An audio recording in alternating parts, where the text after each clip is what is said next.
ఓం శ్రీ మాత్రే నమః. ఓం శ్రీ జగన్మాత శక్తియే నమః. అందరికీ నమస్కారం.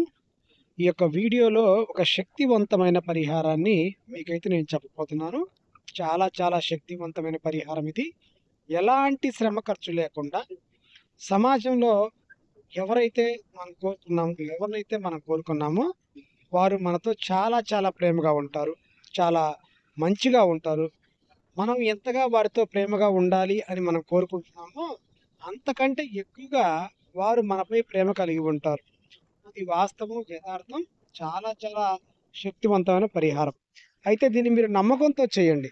నమ్మకంతో చేయకుండా అపనమ్మకంతో చేసి తర్వాత ఫలితాలు రాక బాధపడొద్దు. ఏదైనా సరే ఒక విషయాన్ని మనం సంపూర్ణంగా నమ్మిన తర్వాతే మనం ఇది చేయాలి. పరిహారం చేస్తూ ఉండాలి.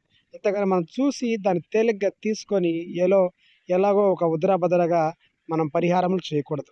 ఒక నమ్మకంతో, సంపూర్ణమైన నమ్మకంతో, ఒక ప్రేమగా, ఒక బాధ్యతగా, ముఖ్యంగా దైవానుగ్రహంతో చేయాలి.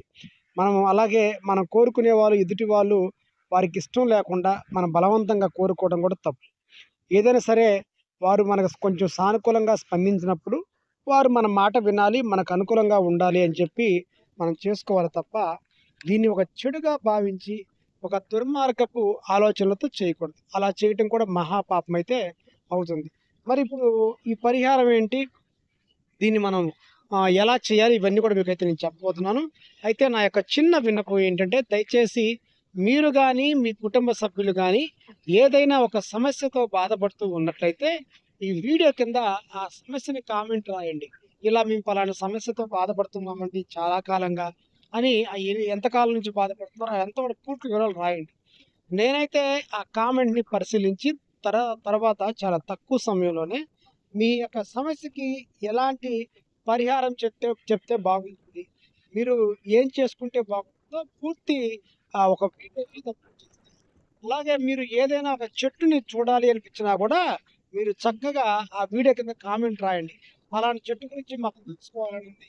లేదా పలానా చెట్టు గురించి మాకు మేము చూడాలని ఉంది. అది ఎలా ఉంటుంది తెలుసుకోవాలని ఒక వీడియో కింద కామెంట్ అయితే రాయండి. నేను కొంచెం ఎక్కువ సమయమైనా, తక్కువ సమయమైనా ఎంత దూరంలో ఆ చెట్టు లేదా మొక్క ఉన్నా కూడా నేను వెళ్ళి మరి ఒక మంచి వీడియో తీసి మీకైతే నేను అప్లోడ్ చేస్తాను. ఇప్పుడు సమాజంలో ప్రతి ఒక్కరు కూడా మన మాట వినాలి అంటే ఏం చేయాలో చూడండి. అయితే కొంతమంది మనుషులు చాలా సున్నిత స్వభావం కలిగి ఉంటారు. కొంతమంది చాలా మొండికలుగా కలిగి ఉంటారు. అంటే మొండి వాళ్ళు ఉంటారు.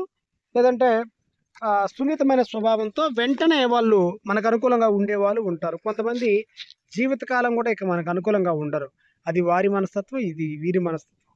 అయితే ఒక్కొక్కరు ఒక్కొక్కలాగా ఉన్నా కూడా మరి ఈ పరిహారం చేయడం ద్వారా అందరిలో ఉన్న ఒక్కరు ఎవరైనా సరే మీకు ఖచ్చితంగా అనుకూలంగా ఉంటారు. ఒకసారి దీన్ని మీరు బాగా గమనించండి. చుట్టూని ఈ బంతుల్లా ఉన్నాయి. బంతి నిండా సమూలం అంతా కూడా నిలువెల్లా కూడా ముళ్ళు నిండి ఉంది. చెట్టును చూడండి సంపూర్ణంగా అంతా కూడా, అంటే పైన చివరి భాగం నుంచి కాండం, ఆకులు కూడా ముళ్ళు ఉన్నాయి. అలాగే భూమిలో నేలమట్టం సహా ముళ్ళే ఉన్నాయి. చూడండి ఇక్కడ పువ్వులు బంతి వంటి ఆకారంలో ఒకటి ఉంది. ఇక్కడంతా ఇది పీస్ అయిపోయింది చూడండి. అంటే అన్నీ ఒకటే. ఇది మొదటి దశ, ఇది రెండవ దశ, ఇది మూడవ దశ. కాబట్టి మీకు అలా కనిపిస్తుంది. దీనిని బ్రహ్మదండి అంటారు. బ్రహ్మదండి. మరి బ్రహ్మ పేరు మీద చాలా మనకి మొక్కలు కనిపిస్తూ ఉంటాయి, చెట్లు. బ్రహ్మదండి, బ్రహ్మమేడి, బ్రహ్మపుష్ప ఇలా రకరకాలుగా ఉంటాయి. కానీ ఈ బ్రహ్మదండి అనేది చాలా అరుదైనది, చాలా శక్తివంతమైనది.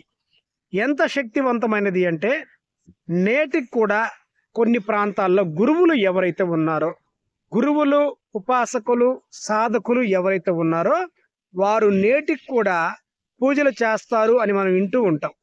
ఆ పూజలు చేస్తారని మనం వింటున్న మొక్కల్లో ప్రథమ వరుసలో ఈ బ్రహ్మదండి ఉంటుంది. అంటే సాక్షాత్తు గురువులు, ఉపాసకులు, తాంత్రిక పూజలు చేసేవాళ్ళు కూడా, గ్రామీణ మూలికా వైద్యులు, వశీకరణ పూజల, ఆకర్షణ పూజలు చేసేవాళ్ళు కూడా ఈ బ్రహ్మదండి చెట్టుకి ఎప్పుడు కూడా మొక్కుతూ నైవేద్యాలు పెడుతూ ఉంటారు. అంటే అంతటి శక్తివంతమైంది. ఏంటి మరి ఈ శక్తివంతం ఏంటి అంటే, ఎవరైతే ఉపవాసంతో ఉండి, ఉపాసన శక్తితో ఉండి, ఈ బ్రహ్మదండి చెట్టుకి ధూప దీప నైవేద్యములు సమర్పించి, అలాగే తన యొక్క మనసులో సంకల్పాన్ని ఎలాంటి కల్మషం లేకుండా కోరుకుంటారో వారి ఖచ్చితంగా నెరవేరుతాయని చెప్పి మూలికా తంత్ర గ్రంథాలు, ఆయుర్వేద గ్రంథాలు కూడా చెప్తూ ఉన్నాయి. ఆయుర్వేద గ్రంథం కూడా ఏం చెప్తుంది?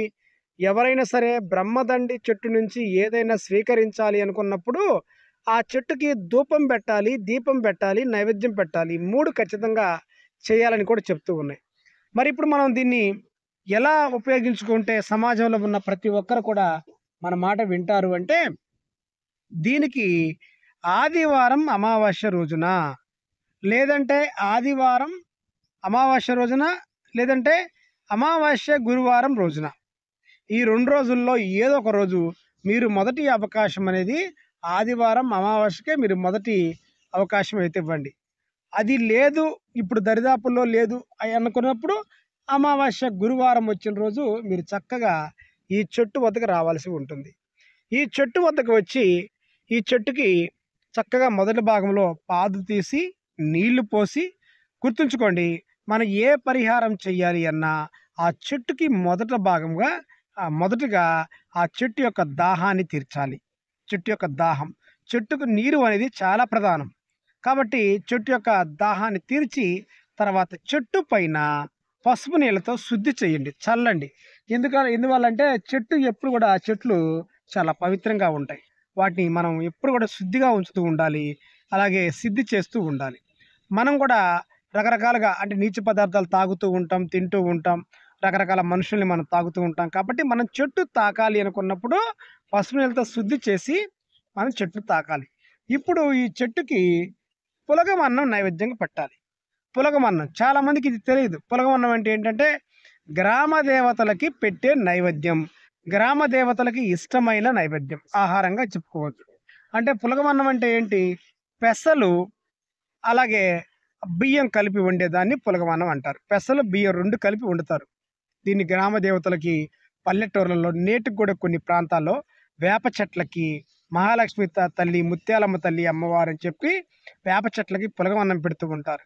ఇంటి దేవతలకి, గ్రామ దేవతలకి, కులదైవాలకి పులగమన్నం పెడుతూ ఉంటారు.